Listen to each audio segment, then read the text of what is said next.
अथ श्रीसूक्तम्। ॐ हिरण्यवर्णाम् हरिणीम् सुवर्णरजतस्रजाम् चन्द्राम् हिरण्मयीम् लक्ष्मीम् जातवेदो महावः ताम् महावः जातवेदो लक्ष्मीमनपगामिनीम् यस्याम् हिरण्यम् विन्देयङ्गामश्वम् पुरुषादहम् अश्वपूर्वाम् रथमध्याम् हस्तिनादप्रबोधिनीम् श्रियम् देवीमुपह्वये श्रीर्मा देवीर्जुषताम्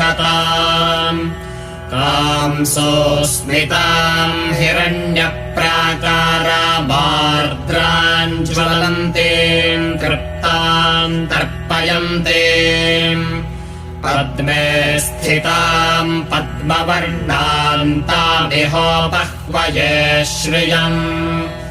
चन्द्राम् प्रभासा यशसा ज्वलन्तीम् श्रियल्लोके देवजुष्टामुदाराम् ताम् पद्मिनीमीम् शरणमहम् प्रपद्ये लक्ष्मीर्मे नश्यताम् त्वाम् वृणे आदित्यवर्णे तपसोऽधिजातो वनस्पतिस्तव वृक्षोऽथ बिल्वः तस्य फलानि तपसानुदन्तु मायान्तरायाश्च बाह्या अलक्ष्मीः उपैतु माम् देवसखः कीर्तिश्च मणिना सह प्रादुर्भूतोऽस्मि राष्ट्रेऽस्मिन् कीर्तिमृद्धिम् ददातु मे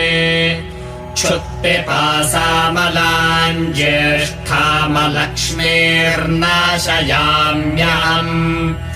अभूतिमसमृद्धिम् च सर्वान् निर्मुद मे गृहात् गन्धद्वारान् दुराधर्षान् नित्यपुष्टान् करेषिणीम् ईश्वरीम् सर्वभूतानाम् तामिहोपह्वये श्रियम्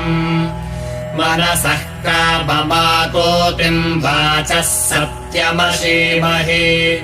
पशूनाम् रूपमन्दस्य मयि श्रेश्रजताम् यशः कर्दमेन प्रजा भूता मयि सम्भव कर्दमा श्रियम् वासय मे कुले मातरम् पद्ममालिनीम् आपस्रजन्तु स्निग्धानि चिक्लीतवस मे गृहे निच देवीम् मातरम् श्रियम् वासय मे कुले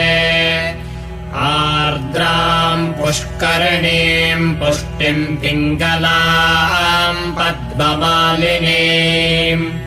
चन्द्राम् हिरण्मयीम् लक्ष्मीम् जातवेदो महावः